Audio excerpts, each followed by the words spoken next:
Hey everyone, welcome back for another deep dive.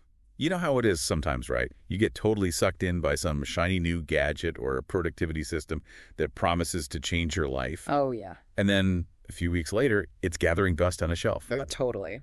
Well, that's kind of what we're talking about today, but on a much bigger scale.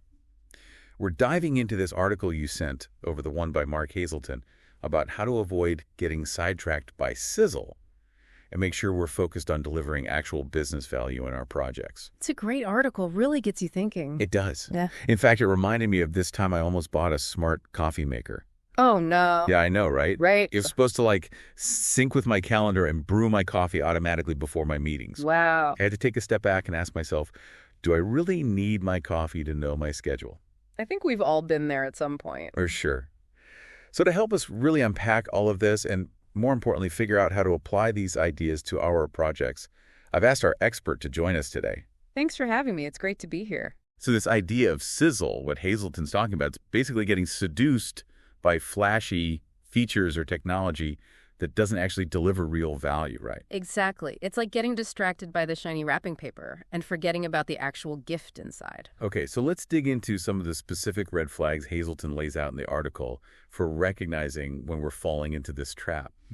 One that really jumped out at me was prioritizing perceived value over actual impact. Well, that's a big one. And I think there are a couple of reasons why we fall into this trap. Our brains are wired to be drawn to novelty, to things that seem exciting or innovative. We love shiny new things. Right. But the problem is that what seems impressive on the surface doesn't always translate into tangible results. It's like putting all your effort into decorating a cake but forgetting to bake it. Perfect analogy. You might have a beautiful presentation, but without the substance, it's ultimately meaningless. Have you come across situations like this in your work, where something seemed really cool and innovative but didn't actually deliver? Oh, all the time. I remember one project where the team was so focused on building this incredibly complex AI-powered dashboard. Oh, wow. Everyone was super excited about the potential insights it could provide, but when we really took a step back and looked at the actual business needs, we realized that most of the key metrics could be tracked with a simple spreadsheet. Really? Yeah, the fancy dashboard would have been cool to show off, but it wouldn't have actually improved decision-making or moved the needle on the business goals. Wow, that's a perfect example of Sizzle in action. And it actually leads perfectly into another one of the red flags Hazleton mentions in the article, when the benefits of a feature are unclear. Right, and I think that goes back to what we were just saying about getting caught up in the excitement of something new. It's so easy to do. It is. We forget to ask the most basic question. What problem are we actually trying to solve here, and how will this solution deliver value? And sometimes I think we kind of make up the problem to fit the solution we want to use. Oh, absolutely. We convince ourselves that we need a certain feature or technology just because it's cool or trendy. We get blinded by the sizzle. Exactly. We need to be more disciplined about defining the problem first and then exploring potential solutions with a critical eye. Hazleton also warns against getting caught up in trying to impress stakeholders instead of focusing on solving real problems. Yeah, that's another common pitfall. It's natural to want to showcase your creativity or technical skill. Sure, we all want to look good. Of course. But at the end of the day, stakeholders care about results, not just bells and whistles. It's about understanding their priorities and making sure your efforts are aligned with what they see as valuable. Exactly. It's not about being a showman. It's about being a problem solver. And sometimes the simplest solution is the most effective one. So how do we avoid getting blinded by trying to deliver something flashy that might not actually solve anything? Well, one thing Hazleton suggests is to clearly define the business goals up front and keep them front and center throughout the project. So we don't lose sight of the bigger picture. Right. A simple project charter that outlines the goals and how each feature or task contributes to achieving them can be incredibly helpful. That makes sense. It's like a roadmap to keep everyone focused on the destination. Exactly. And it can help to avoid those scope creeps and detours that can derail a project. It can be tough to keep the big picture in mind when there are so many details to deal with. Absolutely. And that's where gathering solid subject matter knowledge comes in. So do your research. More than just research. It's about really understanding the nuances of the business, the industry you're operating, and the specific needs of your target audience. The more you know, the better equipped you are to separate the sizzle from the substance. Exactly. You'll be able to spot those shiny distractions a mile away. Okay, so we've talked about defining business goals and getting that deep knowledge base. What else can we do to avoid those shiny distractions? Well, Hazleton's a big advocate for seeking customer feedback early and often. Sounds obvious, right? It does, but it's amazing how often teams get so focused on their own ideas and assumptions that they forget to involve the people who will actually be using the product or service.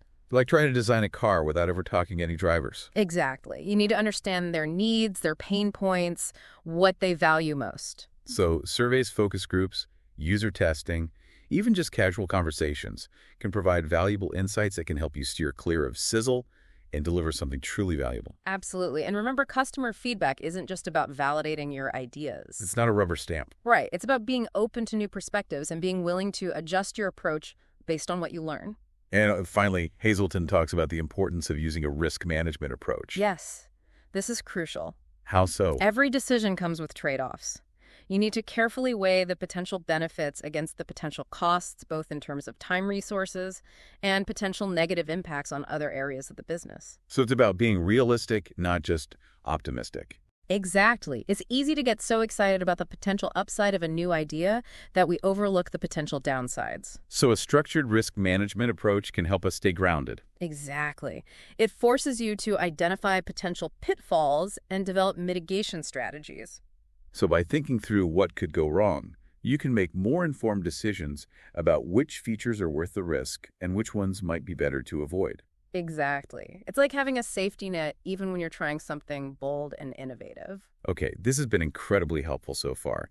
We've talked about the dangers of getting sidetracked by Sizzle and laid out some clear strategies for staying focused on delivering real business value in our projects.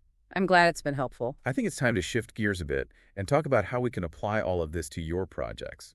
Let's get specific and walk through some scenarios that might sound familiar. I'm ready. Let's do it. So let's try to make this really practical. Okay, let's say you're working on a website redesign for a small e-commerce business.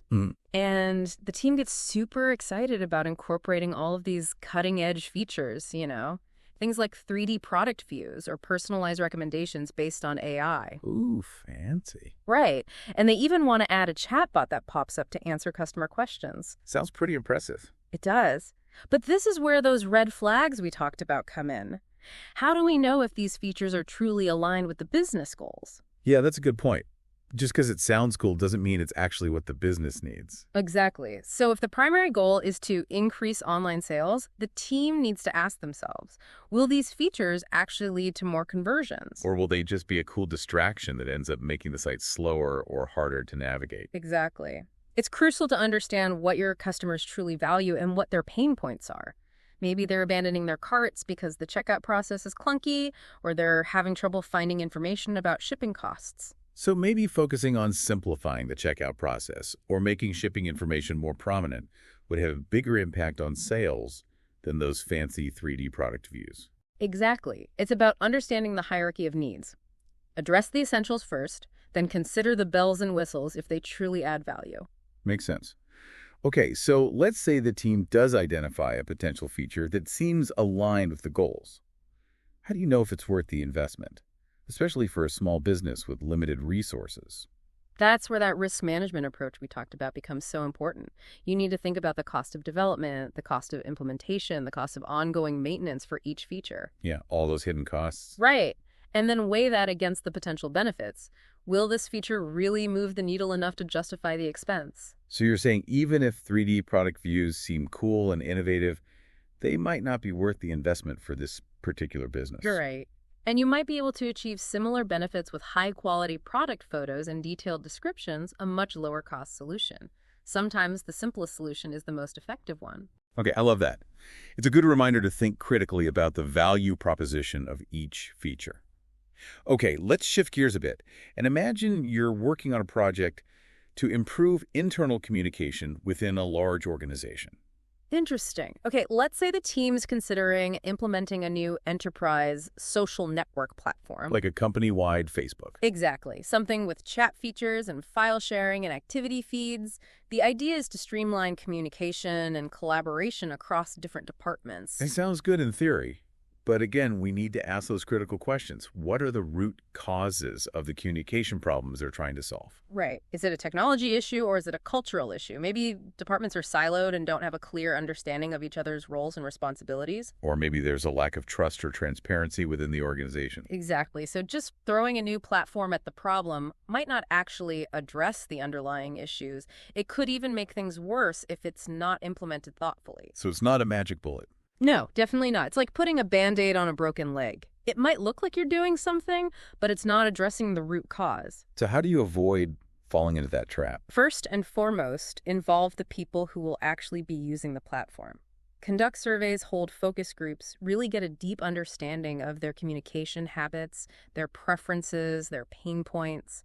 So don't just assume that everyone wants to communicate through a social network platform. Right. Maybe they prefer email or face-to-face meetings for certain types of communication. And even if a new platform is the right solution, you need to think about how you're going to encourage adoption and make sure it actually improves communication, not just creates more noise. Okay, so involve the users, understand their needs, and make sure the solution is actually addressing the problem, not just the symptoms. Exactly. And remember, technology is just a tool. It's the people and the processes that ultimately drive effective communication. All right, one final scenario. Imagine you're working on a project to develop a new training program for employees. Okay. And someone suggests creating a series of highly produced Hollywood-style videos with special effects and celebrity cameos. Whoa.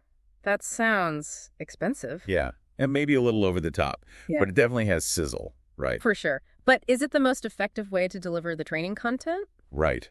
Maybe the employees would actually learn better through interactive simulations or hands-on exercises. Or maybe they just need clear, concise documentation that they can refer to as needed. Exactly. And you need to consider things like accessibility, different learning styles, the time constraints of the employees. It's all about aligning the training format and the delivery method with the learning objectives, the needs of the learners, and the resources available. Okay, so maybe a series of short, focused videos hosted on an internal platform would be more effective and accessible than those big-budget productions. Possibly. It's about finding the right balance between engagement and effectiveness. I think these scenarios really highlight how this idea of sizzle can creep into any type of project, no matter what industry you're in. Absolutely, and how important it is to stay grounded in the fundamentals, asking those critical questions about value and impact. So as you're working on your projects, whether it's a website redesign, a new communication platform, or a training program, remember to keep those red flags in mind. And always remember to ask yourself, is this truly adding value, or am I getting seduced by the sizzle? So we've talked about a lot, Yeah. the sizzle, the red flags, even walk through some scenarios. But how do we really shift our mindset? Like, how do we actually prioritize that measurable business value Hazleton keeps talking about? I think it starts with, it starts with how we think about things. We need to stop thinking about features as the end goal. Like, ooh, wouldn't it be cool if our app could do this? Yeah. And start thinking about them as tools, like tools to achieve specific business objectives. So instead of asking, wouldn't it be cool if, we should be asking, will this help us achieve X? Exactly. Which means we need to really understand the business goals, the target audience, what metrics matter most. It's not about building something flashy. It's about building something that works. Right. It's about delivering value. And that value, well, it can be measured in different ways. Right. Not everything comes down to dollars and cents. Oh, absolutely. Sometimes it's about improving efficiency or reducing costs or even just making your customers happier. So you could be increasing customer satisfaction. Exactly. Yeah. Or strengthening brand loyalty. The point is to figure out what metrics actually matter for your business goals. Track those metrics and see if what you're doing is actually having an impact. So you need a clear definition of success right from the start. And then you got to use data to track your progress. Make adjustments along the way. And that data can come from all sorts of places, like user analytics, customer feedback. A/B testing. You got it. Market research, even internal performance metrics. It's all about looking at the whole picture. Right. You got to use everything you can to measure value and make good decisions. I think it's easy to forget that this isn't just a one-time thing. Like, you don't just avoid sizzle once and you're done. Oh, no. It's something you have to keep in mind constantly. It's an ongoing process. And you have to be willing to challenge assumptions, even your own. Definitely. Because it's so easy to get caught up in the excitement of a new project. Oh, especially with new technology. Yeah. It all seems so shiny and promising. But we have to take a step back. Look at things objectively. Exactly. Make sure that what we're doing is actually going to benefit the business in the long run. So whether you're working on a big project or a small one, always keep those key questions in mind. What problem are you trying to solve? How will this feature or this approach actually help you achieve your goals? And is there maybe a simpler way to do it, a more effective way? Don't be afraid to push back on those ideas that seem flashy but might not have real substance. Because at the end of the day, it's your responsibility to be a champion for business value, even if it means saying no to something that looks really cool. That's such a great point. We need to be champions for business value. I love that. It's all about making smart choices, making choices that actually make a difference. Okay, so here's a challenge for everyone listening. Think about something you're working on right now, a feature, an initiative, anything. Got it.